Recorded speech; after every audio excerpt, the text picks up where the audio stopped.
Would you like to be able to hold your breath for several hours underwater? How about something like the invisibility cloaks from the Harry Potter movies? Well, some of these may be implemented into technologies within the next 20 years. Now, the definition of technology is technically the branch of technology that deals with things that are under 100 nanometers. To put that in perspective, the thickness of a sheet of paper is around 100,000 nanometers. Now, the history of nanotechnology started in 1959 with Richard Feynman, the theoretical physicist. In 1959, he speculated that atoms could be manipulated and their microscopic building properties could be implemented and built into tiny technologies.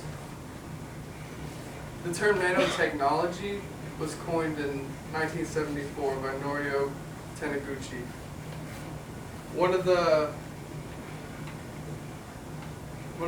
biggest things for the history of nanotechnology was the scanning tunnel microscope, which was found in 1981. It was a big thing for nanotechnology because the light microscope before didn't have the power capabilities to be able to view these nanoparticles. A couple of other things that were big landmarks in the history of nanotechnology was carbon nanotubes, which help strengthen these type of technologies to make stronger fabric, and buggy balls, which are really called fullerene, and that's helped the knowledge that we know in chemistry and nanotechnology today. Nanotechnology is a recently new science. It's only been around for about 30 years, but we're thinking that within the next 30 years, we can see a lot of amazing things.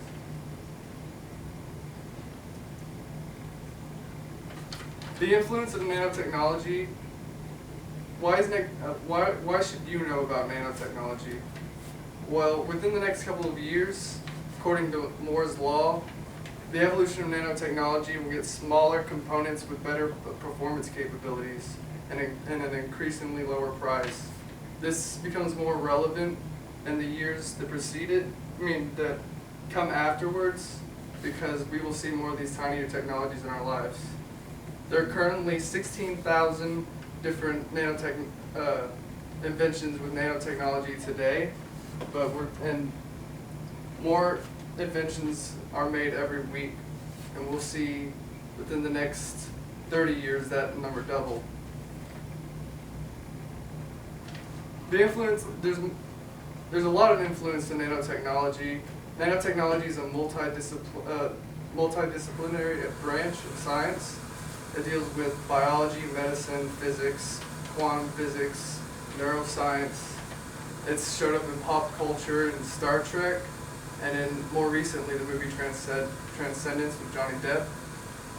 And in 2000 is whenever the real burst in nanotechnology happened. It was whenever President Clinton announced the U.S. Nanotechnology Initiative, which he said he would fund $10 billion towards research in nanotechnology.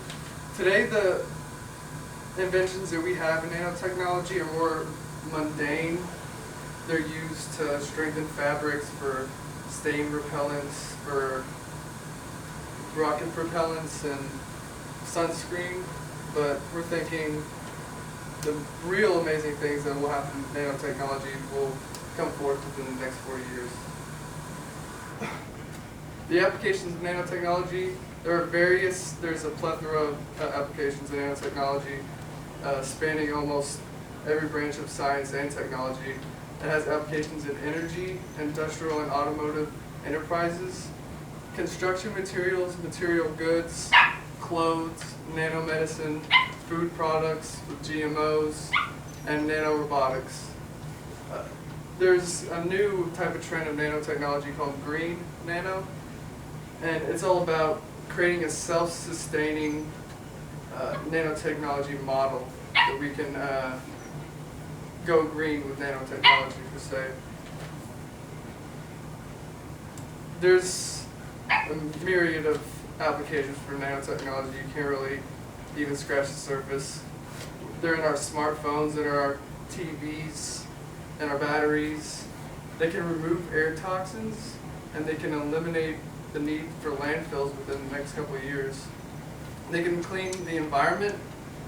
And another thing is water filtration, which a new man made a water bottle with each of the holes in the water bottle were only 5 nanometers long, which is a great thing for water filtration for the whole world, to have a better water, more sustainable and clean water for countries that don't have it.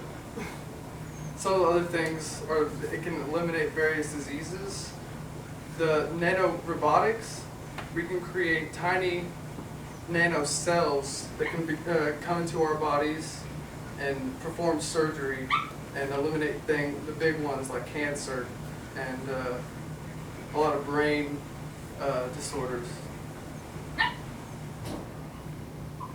There's a lot of bad things that come along with nanotechnology. It's not all good.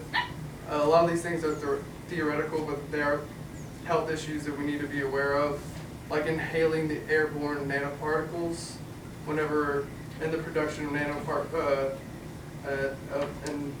nanotechnology, some of these particles can become airborne, and it can make you very, very sick, and you would even have to go to the hospital. But we don't know if it can cause death because we don't fully understand if such small materials are safe or unsafe for your health yet. Some more implications is the effect on global economics. This is another bad issue, is that more people will lose their jobs, and if we have better technology, better robots to do jobs better than the people are working today, then maybe thousands of people, hundreds of thousands could lose jobs. There's a lot of doomsday scenarios. The gray goo is one that was a myth whenever nanotechnology first came to be known. Gray goo was all about self-replicating nanoparticles, and that one day that they could take over all the matter on Earth, and we would just be a big blob of gray goo.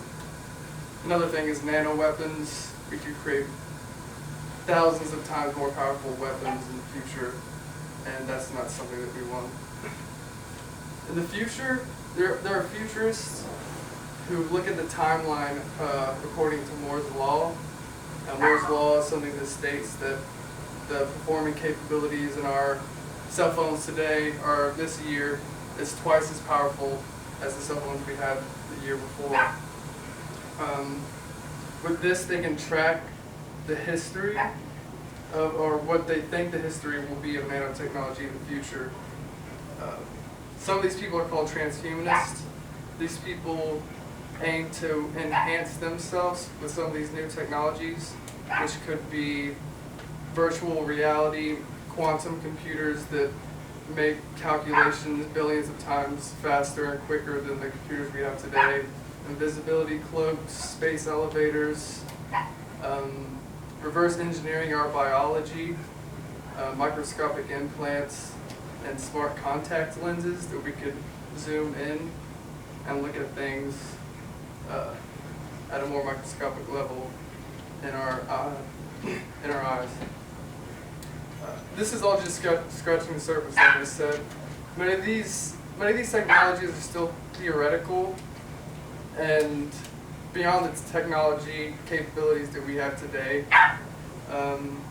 But there's a very bold science behind this movement and this new type of technology. It could be compared to how the Industrial Revolution was, how it affected the society back then.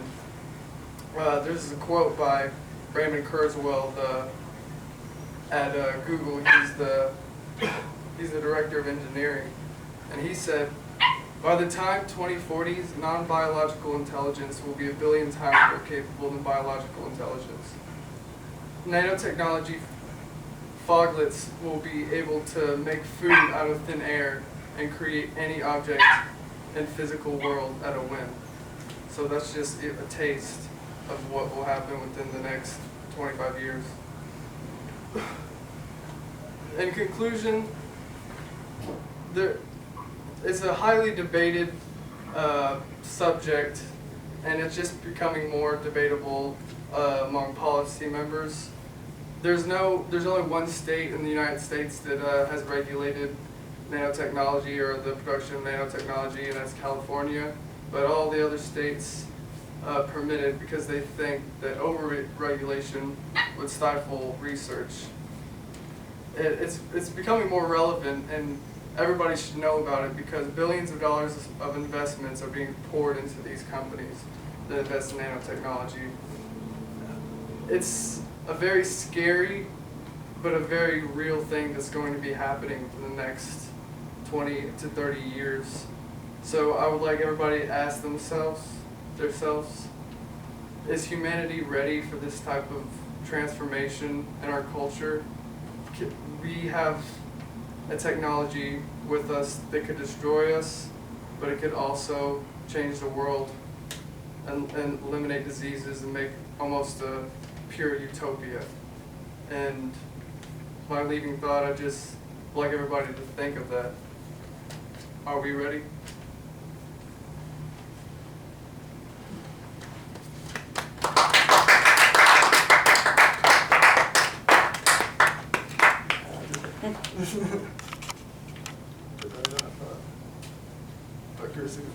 And he shuts up as soon as I stop talking. Did I? No. I'll get points off for that. I don't care. It's done with.